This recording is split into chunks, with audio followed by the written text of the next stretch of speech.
Hey, Tim. Hey, Greg. How's it going? Fantastic. Nice. We've been talking about August of 1985 these past couple of weeks, and we talked about Teen Wolf. I love that movie. I thought maybe we could do a review. Yeah, it's it's a pretty wild movie, so definitely worth a rewatch and a little bit of commentary. So I think so. Yeah. Teen Wolf. He's got style. There's something different about you. Did you change your hair? He's got class. Wolf person. He's got hair all over his body. Wolves aren't supposed to be shy. He's a wolf in teen's clothing. And tonight is his night to howl. Teen Wolf, a new comedy with Michael J. Fox, star of Back to the Future. It was released August 23rd, 1985, directed by Rod Daniel. And of course, it was part of what made Michael J. Fox into, launched him into superstardom stratosphere. Yeah. Because he had so many projects going on, Back to the Future. And this were released 1 month apart. And he was doing his Family Ties thing. Yeah. The timing of it all was pretty spectacular for his career. Yeah. So I think going back and watching the movie, the thing that struck me the most about Michael J. Fox is just how small of a person he is. Yeah. I mean, I think he was like 5'4", so he wasn't super tall, but just maybe because every other role primarily he's wearing jeans and a shirt and stuff, so you don't really see just how skinny he was. Yeah. And then in Teen Wolf, he's wearing back in the day, you wore pretty short shorts playing basketball. Yeah. He was a really little dude, like he was small. Yeah, kind of like Tom Cruise-esque, right? Yeah, I guess. Tom Cruise light. Yeah, but he had so much energy. Like Back to the Future, he's running around like crazy. Yeah. And Teen Wolf, it's the same like frenetic vibe where he's just like off the charts fast and jumping on people and not even when he's not even the wolf, he's just he's like a pinball machine, just bouncing off everything. Yeah, which was he's just such a likable guy. Yeah, like in all the movies he's ever done, you're just like, oh, like you don't get jealous that the girls were like, oh, he's so cute. You're like, oh, I want to be him. You know what I mean? Like I want to be Michael J. Fox in the DeLorean as a teen wolf playing basketball. He was cool. Yeah, and the thing that I think watching it again that was hard to sort of absorb and feel was the idea that he wasn't cool as himself. And even Styles, like his best friend, there's this sort of weird dynamic where they're with a bunch of cute girls all the time and they have their little like clique that would go to the games. So are they really not cool? Yeah. They kind of seem like they are cool. And then there was just like another level of cool with the other girl and her boyfriend and, some of the other, ball players and stuff. But I didn't buy that they were like super nerds. Like they had their coolness to them. So. Yeah, like they try to make it like Styles has to get the beer to get into the party. I think they could have just showed up and been just fine. Well, even that, like the idea that so many of these old classic movies, that there would be beer at a party and not just a little beer. Like Styles comes in with the case or the keg, and they're just stacked up in the kitchen. It's like, okay. Sure. There's casual drugs being, smoked along the way. Yeah, it's pretty wild, but fun. I mean, the character of Styles he's just pure fun. Like nothing is serious. He's just always having a good time. The T-shirts, the attitude. Like I thought when I grew watching it, like Styles was one of the best things about that movie. Yeah. Like there should have been a spin-off of Styles, right? Yeah. I don't know. He was just like the fun. He sets it off in a fun way. I think. And I wonder how much of his personality, just as a person, was that character. Right. Because I did read that the surfing that they did on the top of the van, that was actually something he did for real. Oh, really? And he actually did it in the movie. Like they wired him to the top of the van. Yeah. But he was up there doing it, which is pretty cool. I mean, obviously, as a parent, don't do this, kids. It's a bad idea. But seeing it in a movie is like, that's pretty cool. Tell me you didn't want to do it. Yeah. As a kid. Yeah. Like you weren't like, I'm going to climb up on that van and van surf. Yeah.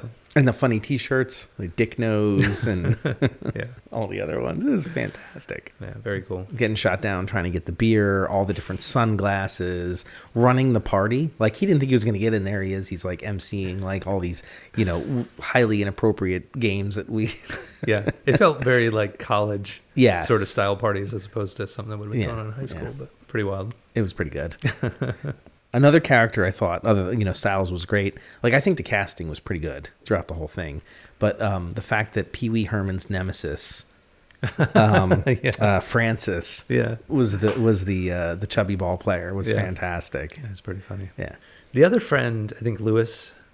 Such a small part. Yeah, it was like he was there just to fill the role of having an additional friend. Mm-hmm. But, even the whole idea that he wasn't okay with the wolf, but there's never really any like resolution. There's no conflict. There's no resolution. It's just like for a while he's kind of like staying back. Like I don't really want to be close to it. But he's, even when he doesn't really like it, he's still doing the wolf dance at the dance, right? Yeah. Like even that. I love that there's the choreographed dance that didn't exist until the dance, but now everybody knows it and does it perfectly very well. In unison, like a flash mob. Another character in the movie that I thought was absolutely hysterical was Coach Finstock. Yeah. The lines that he had make me wonder, did he come up with some of those too? Yeah. Like, never play poker with a guy whose first name is a city. Never get involved with a woman who has a dagger tattoo. It was just like too good. Yeah. Yeah. And with how short, like I think I saw somewhere it was like 3 weeks or something crazy that movie took to film. Did they even have a full script? Was it just, okay, come up with something. Yeah. We're going to roll with it. Perfect. Your character's like this weird, okay, I got it. I did see that the actor who played his father actually tried out for that role first to be the coach. Okay. And then ended up getting cast as his dad. Oh, okay. And I think he was in a couple other movies. But aside from Michael J. Fox, there weren't like a ton of, actors that sort of had a springboard into other things from this movie. Like Styles is the only one that... could have been something.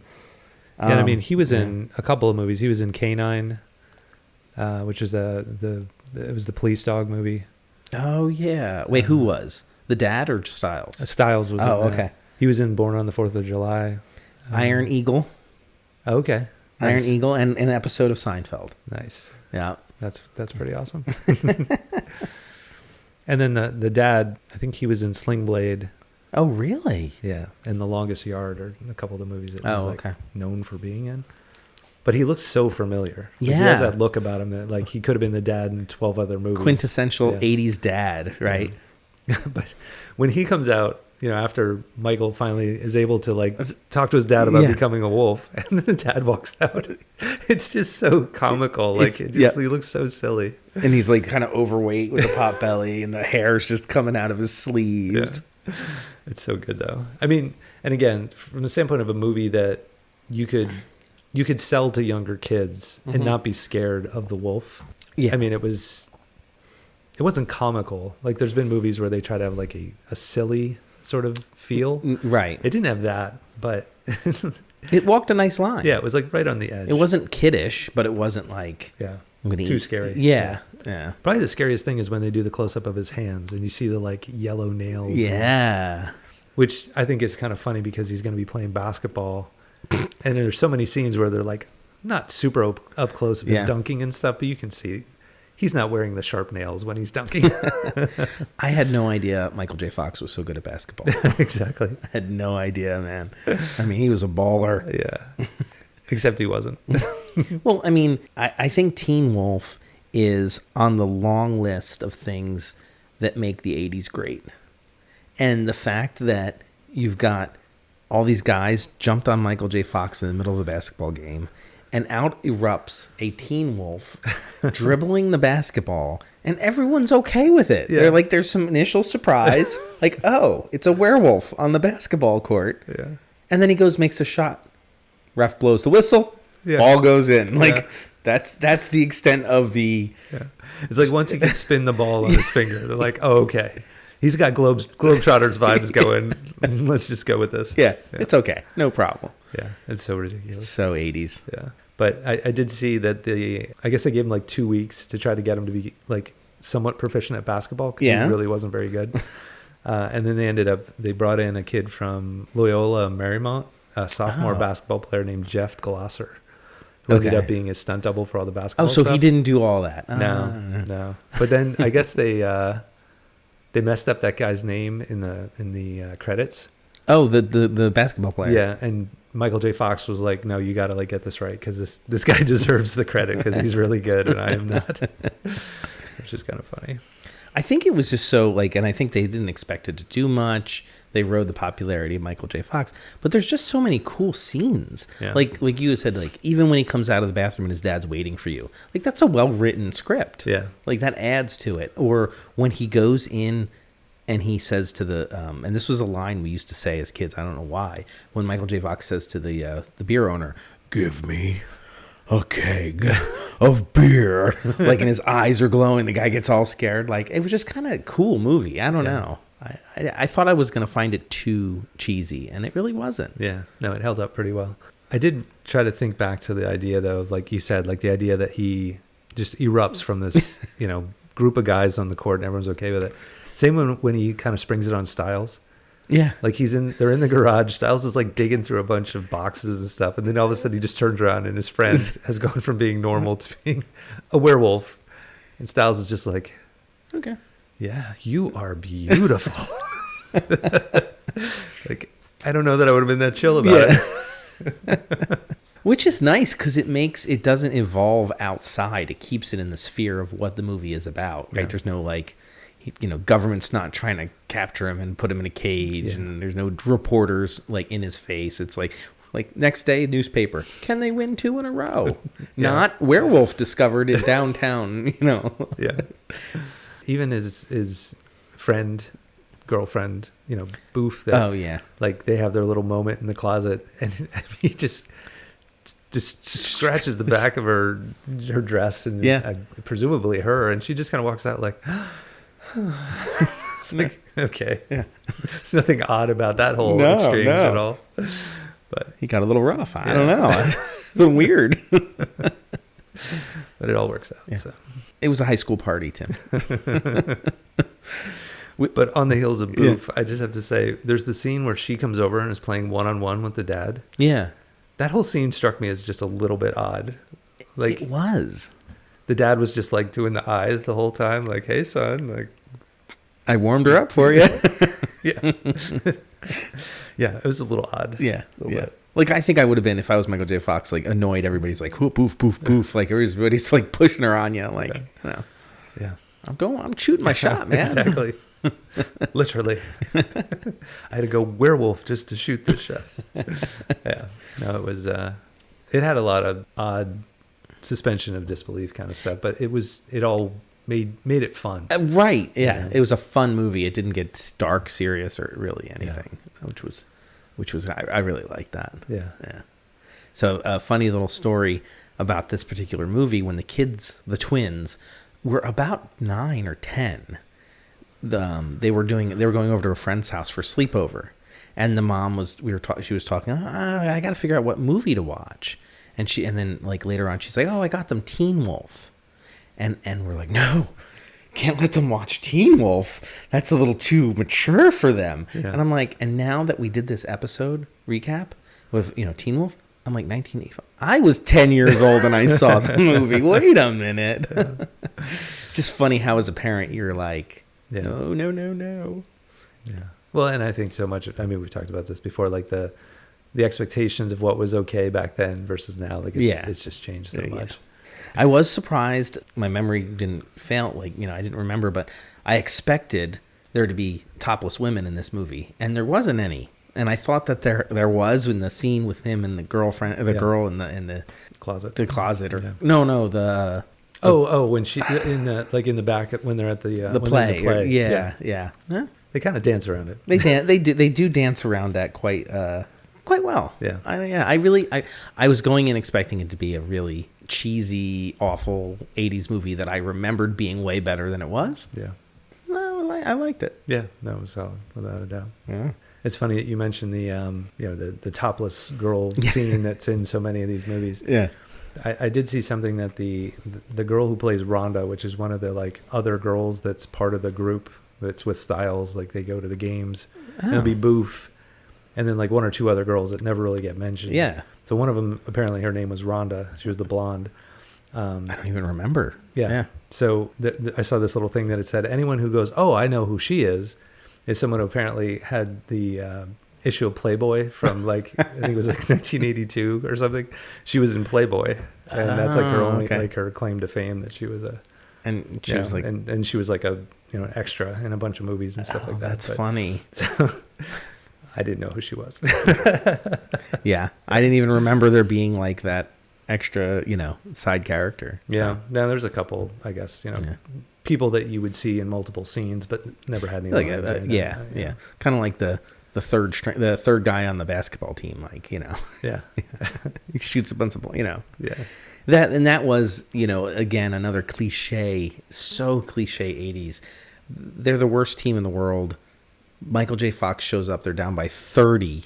And he says, I really think we can do this, guys. We can do it. And they did it. Miraculously, yeah. They somehow beat this other team. Yeah. Because Michael J. Fox said, we can do it. It's wild. With the slow-mo, like, they slow down the dribbling and the sound, and he makes the shot. I mean, it was fantastic. Yeah. It did make me wonder how, like, I mean, obviously they're in like a gym somewhere. I think it was in Nebraska or something like that. Maybe. I thought it was California. Or that they were supposed to be in. Like that's where the town was supposed to be. So like those old gyms, like they would get pretty hot, but you'd see the scenes where it's like up close of like Michael J. Fox and was it Mick? I think. Mick. Yeah. And they were like, it's like they had sprayed him with like a hose. There was just so much sweat dripping out. And I thought back to like when I played as a kid, and I was like, it got that hot that I just remember being like literally drenched with sweat because it was just. There was no air conditioning, it was right? just stifling in those gyms. I did have one interesting fact about Mick. So Mick was in a soap opera. Okay. And I think it was Santa Barbara maybe. And so the actor, his name was Mark Reynolds.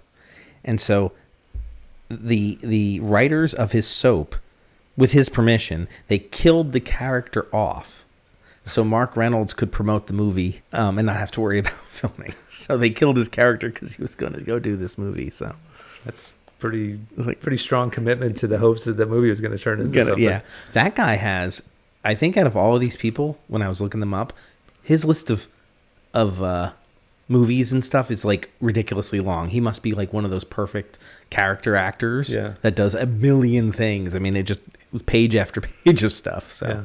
Well, I think it was similar with the guy who played Lewis. I think his name is Matt Adler. Oh, I didn't look him up. He had a similar, like, just endless list of stuff that he's been in, and like literally up till 2021, he was in like a episode of The Morning Show, the show on Apple TV with Jennifer Aniston. So yeah, he's still been acting the whole time. Crazy. And there's no Styles TV show. He was in a couple episodes of Hawaii Five-0. Oh yeah, I remember that. Yeah. So he was doing some stuff. Nothing major. So this was you said like random facts. Yeah. I saw that, I guess this was mentioned on VH1 like decades later. They were doing some show about the movie, and someone, I don't know if it was at VH1 or someone who was part of the interview, there was somebody who exposed themselves in the stands during the final scene, maybe when the last game or something like that no one ever caught in post when they put the film out.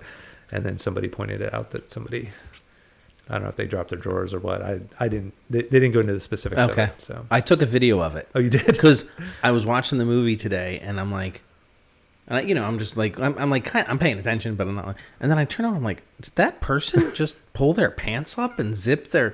And then I'm sure enough, like there it was, and I'm like, oh my gosh! So I got a little clip. Maybe we'll put it on the Twitter feed. That's funny. That's wild. Not Twitter feed, Instagram. Yeah. We can get blocked from YouTube. Put that up. But I did look it up. Did you see what the history was, what it was about? No, I didn't. Okay. So it's not a guy, it's a girl. Okay. And at the time, very, very tight pants were very in style. Okay. So they had all the extras, especially the women, in very, very tight pants. And, they're filming for hours in a hot gym. So they would unzip them to get more comfortable. So they're like, it was just somebody who unzipped it because they had been sitting there for who knows how many hours and then got up and then whatever. It wasn't anything as salacious silly as they or made it silly. sound. Yeah, no, it was pretty benign. Okay. And in fact, and this, you know, the director of the film even admitted to leaving the shot in the movie, despite the controversy. Yeah. So it's kind of weird, I thought. Yeah.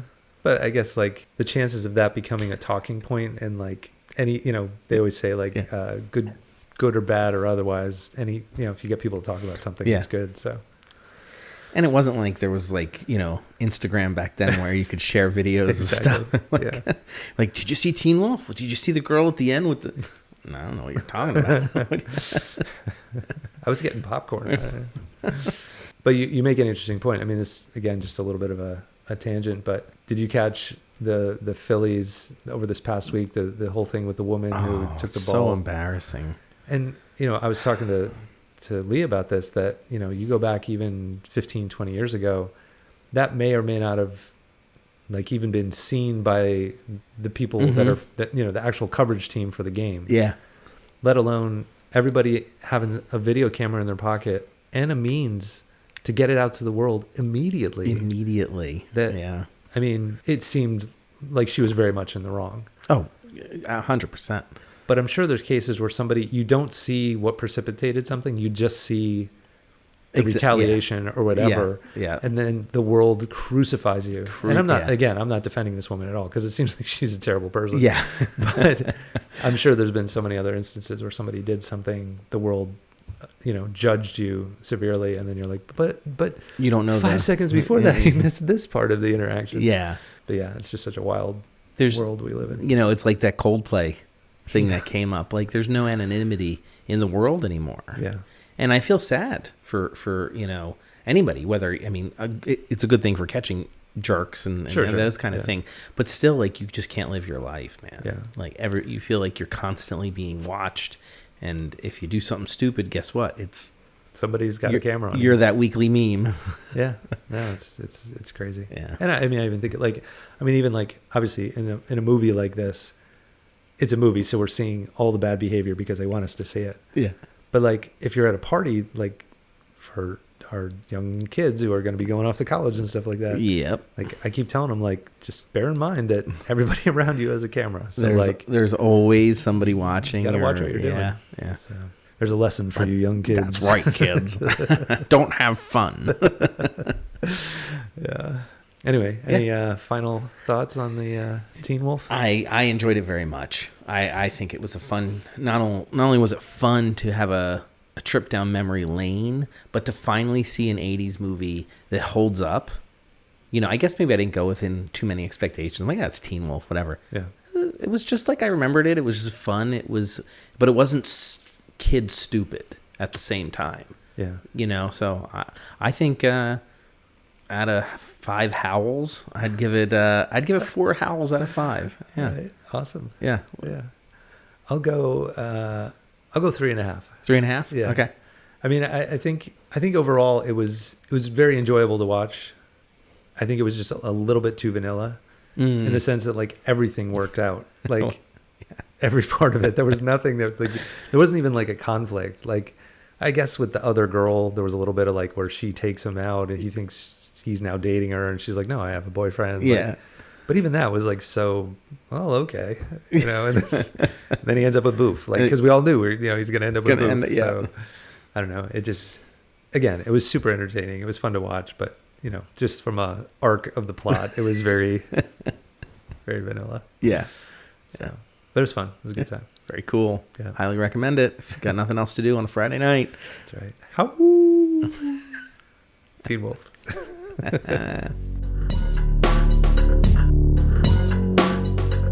Can't get enough Latch-Key Dad content? Well, check out latchkeydads.com. That's right, Greg. On our website, we've got a plethora of photos from each episode, as well as other interesting links to content that we talk about on the show. Yeah, Tim, I really enjoy all the pictures that you put up there, as they really bring the episode home. Yeah, I guess I'm not afraid to show those embarrassing photos of my childhood. So, yeah, we encourage you to check out the website, latchkeydads.com, for all that content. Excellent. And if you have a moment, check out our shop page where we've got really cool keychains for sale. If you don't know what to get your dad for Christmas, the holidays, Father's Day, birthday, check it out. It's a cool gift. Tim, did you know that listeners should like, review, and subscribe to the Latch-Key Dads podcast? No. But now I know. No, Knowing is half the battle.